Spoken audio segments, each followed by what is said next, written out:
तर टोटल या ठिकाणी 11 स्टेप्स आहेत. त्यानंतर तुमचा नर्सिंग सीईटीचा रोल नंबर तुम्हाला टाकायचा आहे आणि नर्सिंग सीईटीचा ॲप्लिकेशन नंबर. तर या ठिकाणी तुम्हाला येस ऑर नो असेल. तुमच्याकडे कास्ट सर्टिफिकेट आहे का, तुमच्याकडे जातीचा दाखला आहे का, SSC क्वालिफिकेशन डिटेल्स म्हणजे तुमचे क्लास 10चे डिटेल्स. इव्हन नेक्स्ट या बटनवरती तुम्ही क्लिक केल्यानंतर तुम्हाला पेमेंट करायचं असेल.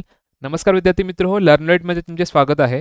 तर BSc नर्सिंगच्या ॲडमिशनसाठी रजिस्ट्रेशन कसे करायचे आहे हे आपण या व्हिडिओमध्ये स्टेप बाय स्टेप पाहणार आहोत. प्रत्येक स्टेप मी जे आहे या व्हिडिओमध्ये एक्सप्लेन करणार आहे तुमच्या ॲडमिशन रजिस्ट्रेशनची. सो व्हिडिओ इम्पॉर्टंट असणार आहे तुम्हा सर्वांसाठी. सो व्हिडिओला लाईक करून चॅनलला सबस्क्राईब करा, जेणेकरून असेच क्वालिटी कंटेंट, असेच ॲडमिशनचे कंटेंट तुम्हाला टाइम टू टाइम मिळत राहील. खूप साऱ्या टॉपिकवरती जे आहे ते तुम्हाला व्हिडिओज मिळणार आहेत. त्याचं नोटिफिकेशन तुम्हाला तेव्हाच येईल जेव्हा तुम्ही व्हिडिओला लाईक करून चॅनलला सबस्क्राईब कराल. ओके, तर BSc नर्सिंगच्या ॲडमिशनचे रजिस्ट्रेशन करण्यासाठी तुम्हाला CET सेलच्या ऑफिशियल वेबसाईटवरती यायचं आहे, जे की तुम्ही माझ्या पाठी पाहू शकता. वेबसाईट आल्यानंतर या ठिकाणी तुम्हाला कॅपचा ऑप्शन दिसेल.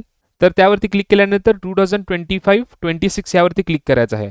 क्लिक केल्यानंतर ॲडमिशन पोर्टल ओपन होईल. त्यानंतर तुम्हाला या ठिकाणी जे अंडर ग्रॅज्युएट कोर्सेस आहेत त्या ठिकाणी जाऊन BSc नर्सिंग यावरती क्लिक करायचं आहे. हे तुम्हाला माहितीच असेल. क्लिक केल्यानंतर वेबसाईट थोडा लोड घेईल. तर क्लिक केल्यानंतर हे जी वेबसाईट आहे ती ओपन होईल. एक नवीन पोर्टल ओपन होईल BSc नर्सिंग 2025.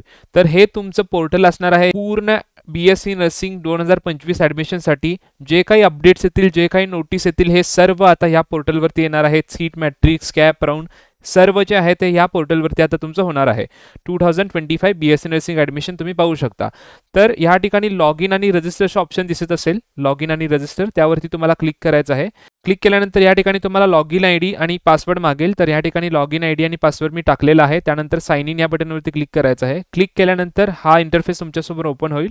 त्यानंतर तुम्हाला सेंट्रलाइज ॲडमिशन प्रोसेस कॅप यावरती क्लिक करायचं आहे, जे की तुम्ही पाहू शकता. क्लिक केल्यानंतर तुम्हाला खाली स्क्रोल करायचं आहे. खाली स्क्रोल केल्यानंतर मेडिकल अँड आयुष एज्युकेशन हे तुम्हाला दिसत असेल या ठिकाणी खाली. ओके, त्यानंतर त्यावरती क्लिक करायचं आहे. क्लिक केल्यानंतर bachelor of science in nursing म्हणजे BSc नर्सिंग ह्याचं ऑप्शन तुम्हाला दिसेल. रजिस्टर नाव त्यावरती क्लिक करायचं आहे. क्लिक केल्यानंतर तुमच्यासमोर रजिस्ट्रेशन आणि ॲप्लिकेशन फॉर्म ओपन होईल. तर या ठिकाणी तुम्ही पाहू शकता सर्व जे स्टेटस आहेत या ठिकाणी इनकम्प्लीट आहेत.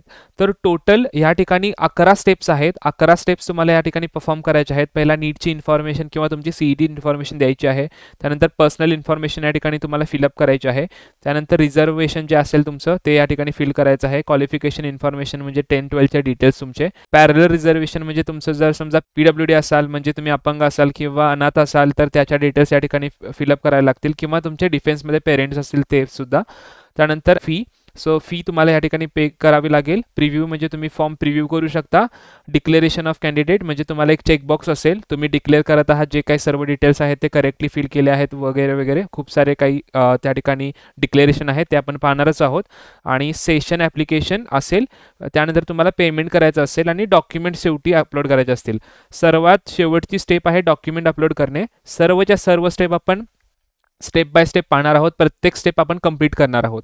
ठीक आहे. सो व्हिडिओला शेवटपर्यंत तुम्हाला पाहायचं आहे. हा व्हिडिओ पाहिल्यानंतर तुम्हाला कोणताही व्हिडिओ पाहायची गरज नाही आहे. यासाठी सांगतोय व्हिडिओला लाईक करून चॅनलला सबस्क्राईब करा, कारण खूप सारे व्हिडिओज तुम्हाला यानंतर मिळणार आहेत. BSc नर्सिंगच्या स्कॉलरशिप्सवरती, कट ऑफ्सवरती, कॉलेजचे रूल्स काय आहेत, कॅप राऊंडचे रूल्स काय आहेत, प्रत्येक टॉपिकवरती तुम्हाला व्हिडिओ मिळेल. सो व्हिडिओचं नोटिफिकेशन तुम्हाला तेव्हाच येईल जेव्हा तुम्ही चॅनलला सबस्क्राईब कराल. सो सबस्क्राईब करणं इम्पॉर्टंट आहे. ओके, सो ह्या ठिकाणी क्लिक हिअरचं ऑप्शन तुम्हाला दिसत असेल राईट कॉर्नरमध्ये. ओके, जो की या ठिकाणी आहे go and complete your profile. Okay, so ह्या ठिकाणी तुम्हाला क्लिक करायचं आहे. ओके, तर विंडो ओपन झालेली आहे. तुम्ही पाहू शकता मोबाईल व्हेरिफिकेशन इज पेंडिंग असं तुम्हाला या ठिकाणी येत असेल. Mobile verification pending. तर क्लोज ह्या बटनवरती क्लिक करायचं आहे. क्लिक केल्यानंतर तुमचं या ठिकाणी नाव येईल ॲज पर SSO. SSOचं नाव तुम्हाला नोट डाऊन करणं इम्पॉर्टंट आहे. ठीक आहे, ॲज पर SSO हे जे नाव आहे ना SSO. ओके, सो हे नाव तुमचं कशा प्रकारे आहे, म्हणजे first name, middle name, last name अशा प्रकारे आहे का हे तुम्हाला चेक करायचं आहे. आणि हे SSO नुसार जे नाव आहे ते ह्या ठिकाणी दिलं आहे, हे तुम्हाला परत लागणार आहे SSO नुसार नाव. ओके, सो SSO नुसार तुमचं काय नाव आहे या ठिकाणी बघायचं आहे. First name, middle name, last name म्हणजे तुमचं नाव, तुमच्या वडिलांचं नाव आणि तुमचं सरनेम आहे का ते चेक करायचं आहे. ओके, त्यानंतर तुमचा नर्सिंग CETचा रोल नंबर तुम्हाला टाकायचा आहे आणि नर्सिंग CETचा ॲप्लिकेशन नंबर. नर्सिंग CETचा रोल नंबर वेगळा आहे, ॲप्लिकेशन नंबर वेगळा आहे. हे तुम्हाला ॲडमिट कार्डवरती किंवा तुमच्या स्कोअर कार्डवरती मिळून जाईल. स्कोअर कार्डवरती तुमचा ॲप्लिकेशन नंबर दिलेला आहे आणि तुमचा रोल नंबर पण दिलेला आहे. दोन्ही डिटेल्स तुम्हाला या ठिकाणी फिलअप करायचे आहेत. त्यानंतर हा जो तुमचा नंबर दिलेला आहे ऑलरेडी तुम्ही दिला असाल सीईटीच्या वेळेला, नर्सिंग सीईटीच्या वेळेला, तर ह्या ठिकाणी तुम्हाला सेंड OTP यावरती क्लिक करायचं आहे. तुम्हाला OTP सेंड केला जाईल मोबाईलवरती. ओके, सो तुम्ही पाहू शकता OTP send successfully. OTP send झालेला आहे. मला मोबाईलवरती OTP आला का मी चेक करतो. ओके, सो OTP आला आहे, तुम्ही पाहू शकता नोटिफिकेशन आला आहे. सो OTP एंटर करायच्या आधी तुम्हाला हे दोन्ही डिटेल्स टाकणं इम्पॉर्टंट आहे. ओके, सो मी OTP आणि हे रोल नंबर आणि ॲप्लिकेशन नंबर टाकतो आणि त्याचप्रमाणे ह्या ठिकाणी डेट ऑफ बर्थ देखील तुम्हाला या ठिकाणी टाकायची आहे. आणि डेट ऑफ बर्थ टाकताना बिलकुल चूक करायची नाही आहे, अजिबात चूक करायची नाही आहे. कारण मला स्टुडंटचे परत कॉमेंट्स येतात, मेसेजेस येतात की सर चुकून मी डेट ऑफ बर्थ वेगळी टाकली, सर चुकून नेट कॅफेवाल्याने माझी डेट ऑफ बर्थ वेगळी टाकली, मला ॲडमिशनला प्रॉब्लेम येऊ शकतो का? येस, प्रॉब्लेम येऊ शकतो. डेट ऑफ बर्थ सोडा, बाकी काहीही छोटी चूक केलात, एक स्पेलिंग मिस्टेकची जरी चूक केलात, एक लेटरची, तरी पण तुमचा ॲडमिशनला खूप मोठा प्रॉब्लेम येऊ शकतो. सीईटी सेलने डायरेक्टली इन्फॉर्मेशन ब्राउचरमध्ये मेन्शन केलं आहे. सो जन्मतारीख प्रॉपर टाकायची आहे, डेट ऑफ बर्थ. ओके, त्यानंतर ॲप्लिकेशन नंबर प्रॉपर टाकायचा आहे, सीईटीचा रोल नंबर पण प्रॉपर टाकायचा आहे आणि OTP सेंड करून या ठिकाणी OTP एंटर करायचा आहे. व्हेरीफाय OTP वरती क्लिक करायचं आहे. व्हेरीफाय OTP वरती क्लिक केल्यानंतर सेव्ह अँड नेक्स्ट या बटनवरती क्लिक करायचं आहे. तर ह्या सर्व डिटेल्स मी फिलअप करतो आणि नेक्स्ट आपण प्रोसीड करूयात. तर सेव्ह अँड नेक्स्ट या बटनवरती क्लिक केल्यानंतर तुमची स्टेप नंबर 1 जी आहे ती या ठिकाणी ओपन होईल, जे की असेल तुमची पर्सनल इन्फॉर्मेशन फिलअप करण्याची. ओके, या ठिकाणी मी काही डिटेल्स साईड केल्या आहेत ज्या की इम्पॉर्टंट डिटेल्स आहेत. आणि स्टेप नंबर 0 जी होती ती तुमची होती OTP टाकण्याची, त्यानंतर तुमचा नर्सिंग सीईटीचा रोल नंबर टाकण्याची आणि ॲप्लिकेशन नंबर टाकून OTP टाकून व्हेरीफाय करून सेव्ह अँड नेक्स्ट या बटनवरती तुम्हाला क्लिक करायचं होतं, जे की आपण पाहिलं. त्यानंतर ही स्टेप नंबर 1 आहे, ज्या ठिकाणी तुम्हाला पर्सनल इन्फॉर्मेशन, तुमची वैयक्तिक जी माहिती आहे ती सबमिट करायची आहे. सर्वात पहिला आहे full name of candidate as per CET. उमेदवाराचे नाव CET नुसार, CETच्या फॉर्मवरती तुमचे जे नाव आहे, CETच्या वेबसाईटवरती जे तुमचं नाव येतं या ठिकाणी तुम्हाला एंटर करायचं आहे. जे काही तुमचं नाव असेल ते एंटर करायचं आहे. तुमचं नेम, तुमच्या फादरचं नेम आणि तुमचं सरनेम. ओके, त्यानंतर या ठिकाणी लिहिलं आहे SSO, full name of candidate as per SSO. Okay, SSO नुसार तुमचे नाव. तर मी मागच्या स्टेपमध्ये सांगितलं होतं तुम्हाला की SSO नुसार तुमचं काय नाव त्या ठिकाणी येत आहे ते नोट डाऊन करून घ्या. त्या ठिकाणी आपलं काय होतं, आपलं फर्स्ट नेम होतं, त्यानंतर आपलं फादर नेम होतं आणि आपलं सरनेम होतं. ठीक आहे, सो जसं तुमचं नेम त्या ठिकाणी दिसत आहे SSO मध्ये, ह्याच्या आधीच्या स्टेपमध्ये जसं दिसत आहे ते SSO नुसार जे नेम दिसत होतं त्याप्रमाणे हे नेम पुन्हा तुम्हाला या ठिकाणी ॲड करावं लागेल. ते ॲड केल्यानंतर तुम्हाला या ठिकाणी विचारेल whether your name is changed or updated after 10th और इक्विव्हॅलंट क्वालिफिकेशन ऑर मॅरेज. तर ह्या ठिकाणी तुम्हाला असं विचारलं आहे की तुमचं जे नाव आहे ते 10वी नंतर चेंज झालं आहे का, किंवा लग्नानंतर, किंवा तुम्ही अपडेट केलं आहे का. केला असाल तर येस करा. जर नाव तुमचं चेंज झालं असेल 10वी नंतर तर या ठिकाणी येस या ड्रॉपडाऊनमध्ये येस आणि नो ऑप्शन असेल. जर 10वी नंतर तुमचं नाव चेंज झालं असेल तर येस ठिकाणी क्लिक करा आणि झालं नसेल तर नो हा ऑप्शन सिलेक्ट करा. त्यानंतर तुम्हाला तुमच्या वडिलांचे जे नाव आहे, फादर नेम या ठिकाणी इंग्लिशमध्ये प्रॉपर टाकायचं आहे कॅपिटलमध्ये. त्यानंतर तुमच्या आईचं नेम जे आहे ते या ठिकाणी टाकायचं असेल तुमचं प्रॉपरली. त्यानंतर तुमची जी जेंडर आहे त्या ठिकाणी तुम्हाला ड्रॉपडाऊन ऑप्शन दिला जाईल, मेल और फिमेल, तो तुम्हाला या ठिकाणी सिलेक्ट करायचा असेल. त्यानंतर डेट ऑफ बर्थ, अगेन पुन्हा एकदा तुम्हाला जन्मतारीख जी आहे ती या ठिकाणी टाकायची आहे. आणि जन्मतारीख टाकताना कोणतीही चुकी तुम्हाला करायची नाहीये. या ठिकाणी प्रत्येक गोष्ट तुम्ही फिलअप करताना कोणत्या प्रकारची चूक तुमची एक्सेप्टेबल केली जाणार नाही. ॲडमिशन डायरेक्टली कॅन्सल होऊ शकतं. तर टाइम घ्या आणि व्यवस्थित फॉर्म फिलअप करा. मी प्रत्येक गोष्ट एक्सप्लेन करून सांगणार आहे.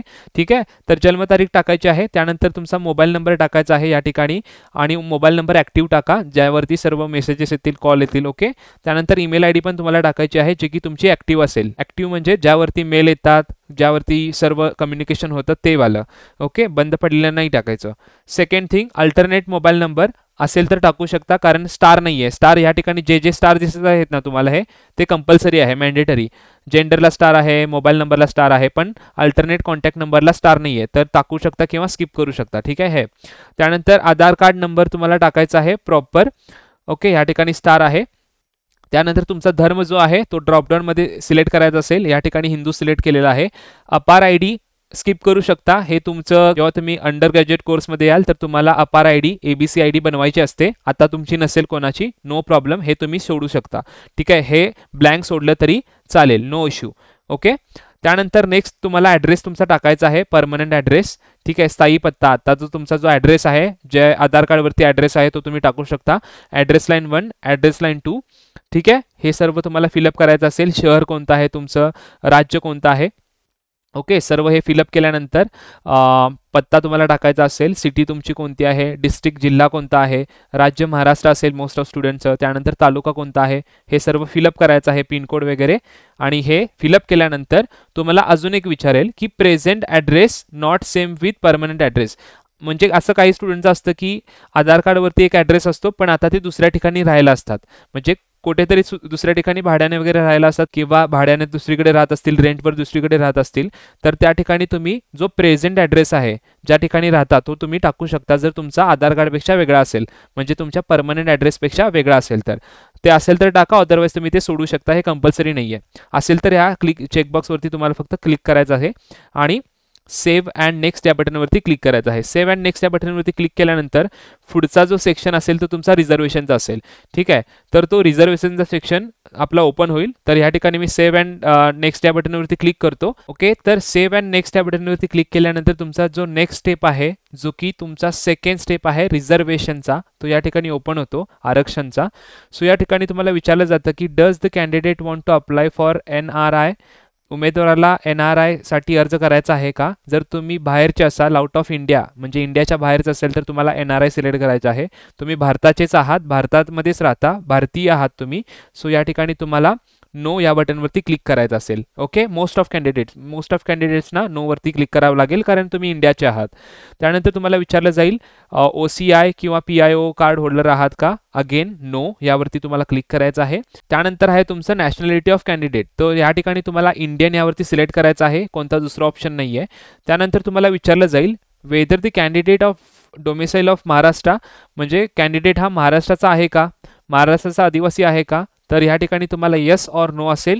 जर नो सिलेक्ट केलात तर बाकी तुमचे जे ऑप्शन आहेत ते ओपन होतील महाराष्ट्राच्या बाहेरचे असाल तर नो केल्यानंतर तुम्हाला विचारलं जाईल की तुमची कॅटेगरी कोणती आहे, कारण ओपन कॅटेगरीज तुमची कन्सिडर केली जाईल.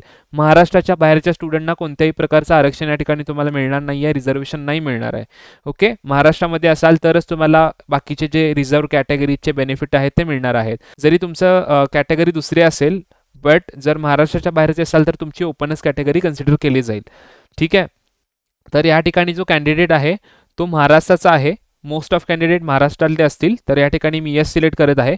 येस सिलेक्ट केल्यानंतर आता तुम्ही पाहू शकता open, SC, ST, VJ, NT, NTB, NTC, NTD सर्व कॅटेगरी ज्या आहेत त्या ऑप्शनमध्ये दिसत आहेत. समजा मी SC या कॅटेगरीवरती सिलेक्ट करतो. SC कॅटेगरीवरती सिलेक्ट केल्यानंतर तुम्हाला सब कॅटेगरी कोणती आहे ते या ठिकाणी टाकायचं ऑप्शन येईल. तर या ठिकाणी ननच ऑप्शन येत आहे, तर नन या ठिकाणी मी क्लिक करत आहे. बाकी ऑप्शन येत नाही आहेत, सो नन या ठिकाणी मी क्लिक केलं. त्यानंतर तुम्हाला विचारत आहे तुमचं ॲन्युअल इन्कम किती आहे. तुमचं फॅमिलीचा ॲन्युअल इन्कम या ठिकाणी ड्रॉपडाऊनमध्ये तुम्हाला सिलेक्ट करायचं आहे. 50,000 ते 1 लाख आहे का, की 1 लाख ते 2 लाख आहे, की 2 लाख ते 3 लाख आहे. तुमच्या उत्पन्नाच्या दाखल्यावर जितकं आहे त्या ठिकाणी तुम्हाला सिलेक्ट करायचं आहे. या ठिकाणी मी 50 ते 1 लाख सिलेक्ट करत आहे.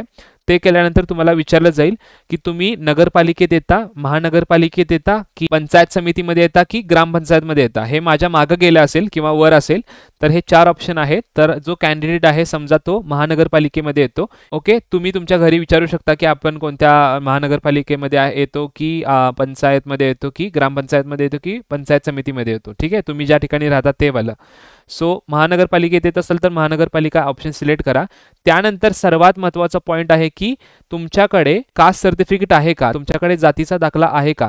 तर या ठिकाणी 2 ऑप्शन आहेत. पहिला ऑप्शन आहे अवेलेबल असेल तर तुम्हाला त्या जात प्रमाणपत्राचा जो क्रमांक आहे, कास्ट सर्टिफिकेट नंबर आहे तो या ठिकाणी टाकायचा असेल. सर्टिफिकेट इश्युइंग डिस्ट्रिक्ट, कोणत्या डिस्ट्रिक्टने तुम्हाला ते इश्यू केलं आहे त्या डिस्ट्रिक्टचा जो नेम आहे तो या ठिकाणी सिलेक्ट करायचा आहे. ओके, आणि तुमच्याकडे कास्ट सर्टिफिकेट आणि कास्ट व्हॅलिडिटी असणं इम्पॉर्टंट आहे. सो या ठिकाणी व्हॅलिडिटी पण विचारलं आहे, कास्ट व्हॅलिडिटी तुमच्याकडे आहे का आणि जात वैधता आहे का. ओके, सो या ठिकाणी अवेलेबल आणि applied but not received option आहे. आता काही स्टुडंट विचारतील की माझ्याकडे कास्ट सर्टिफिकेट नाही आहे, मी अप्लाय केलं आहे, ते चालेल का. तर हे या ठिकाणी चालणार नाही आहे. व्हॅलिडिटी चालू शकते, का नाही चालणार ते दाखवतो मी. अवेलेबलवरती क्लिक केलं तर काही प्रॉब्लेम नाही आहे. Applied but not received click केलं ना तर या ठिकाणी एक ऑप्शन येतो, applied but not received then not eligible. तर तुम्ही इलिजिबल नाही आहे. ठीक आहे.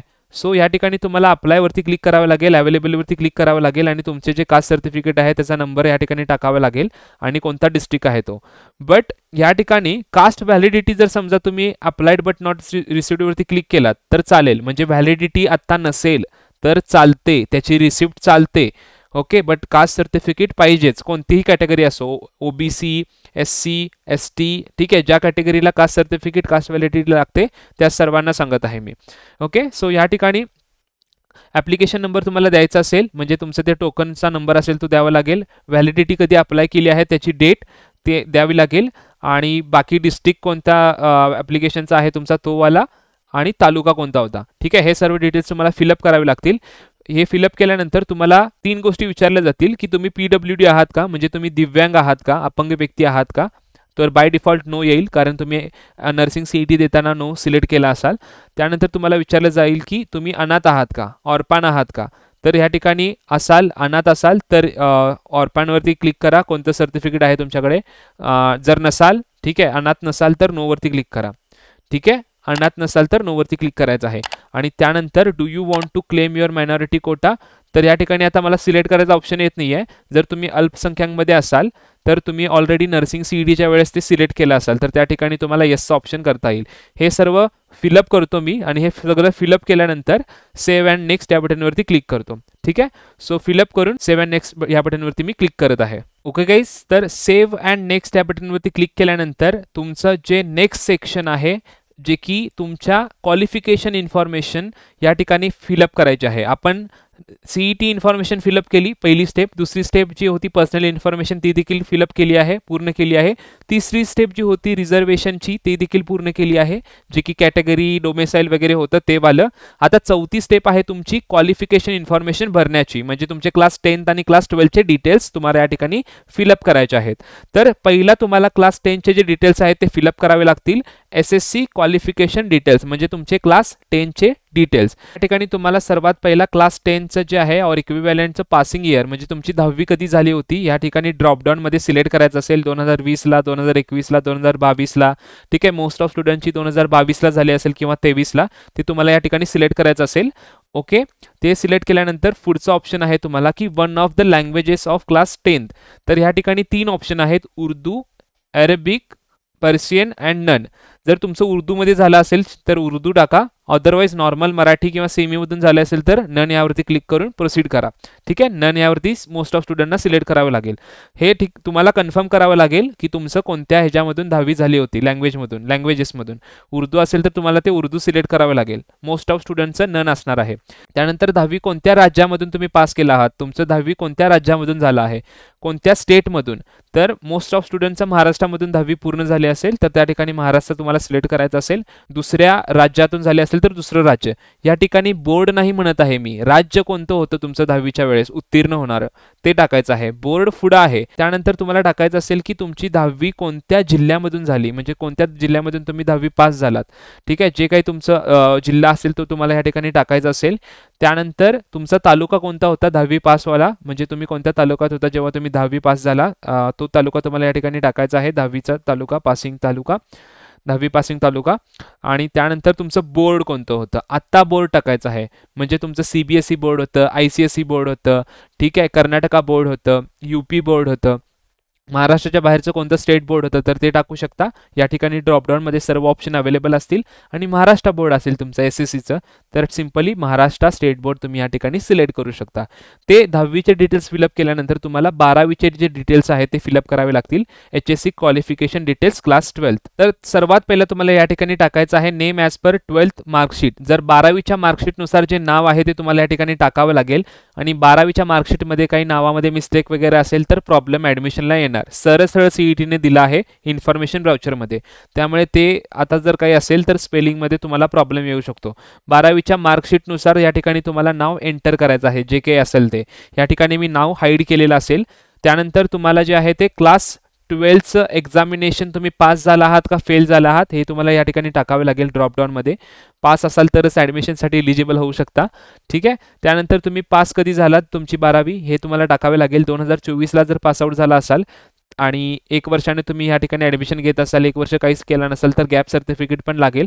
आणि 2025 म्हणजे ह्या वर्षीच तुम्ही पास झाला असाल तर गॅप सर्टिफिकेट वगैरे काही लागणार नाही. ठीक आहे. तर हा स्टुडंटनी 2024ला जे आहे ते 12वी पास झाली होती. तर 2024 या ठिकाणी सिलेक्ट केला आहे.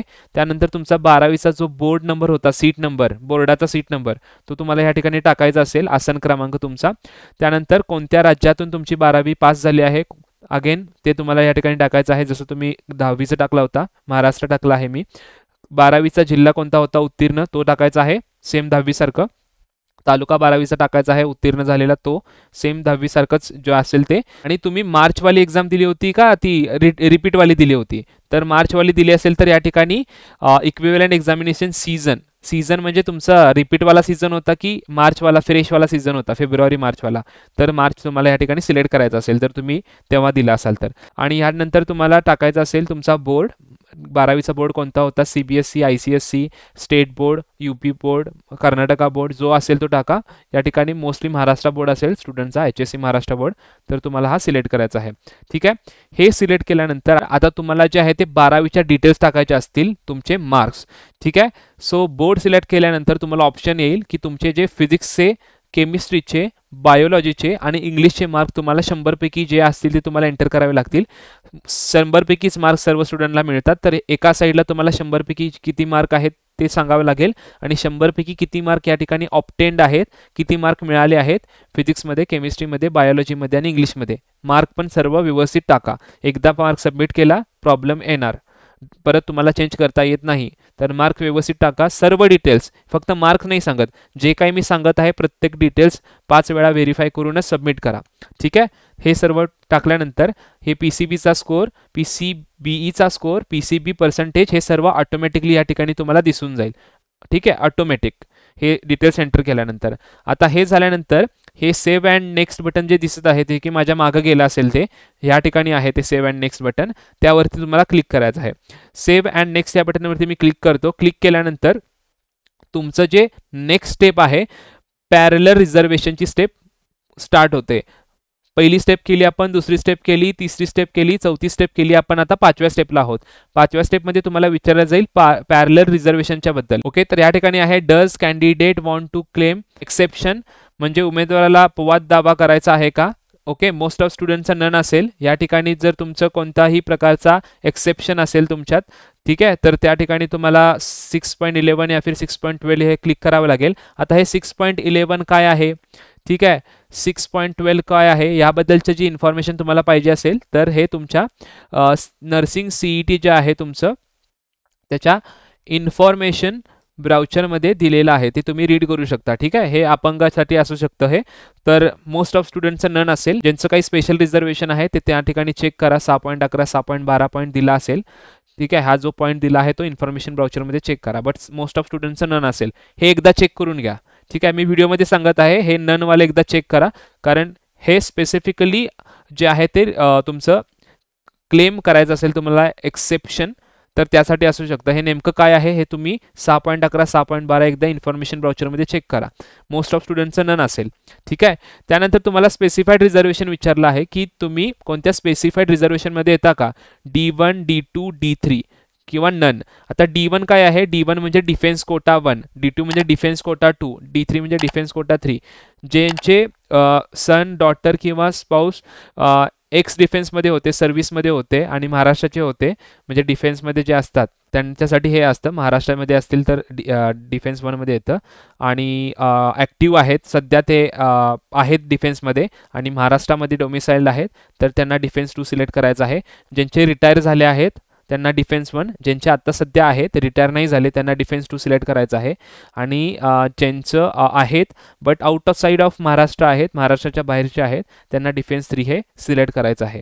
ठीक आहे. आणि नन ह्या तिन्ही ह्याच्यामध्ये नसले, तुमचे पेरेंट डिफेन्समध्ये नसलेच कोणच, तर सरळ ननवरती क्लिक करायचं आहे आणि सेव्ह अँड नेक्स्ट या बटनवरती क्लिक करायचं आहे.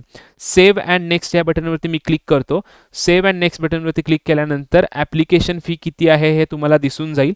तर पहिली स्टेप झाली, दुसरी स्टेप झाली, तिसरी स्टेप झाली, चौथी स्टेप झाली, पाचवी स्टेप झाली, 6वी स्टेप पण आता होईल. डायरेक्ट तुम्हाला ॲप्लिकेशन फी दिसून जाईल. स्टेट कोटा आणि इन्स्टिट्यूशनल कोटा तुम्हाला या ड्रॉपडाऊनमध्ये सिलेक्ट करावं लागेल. 1000 रुपये सर्वांनाच फी तुम्हाला या ठिकाणी पे करावी लागेल.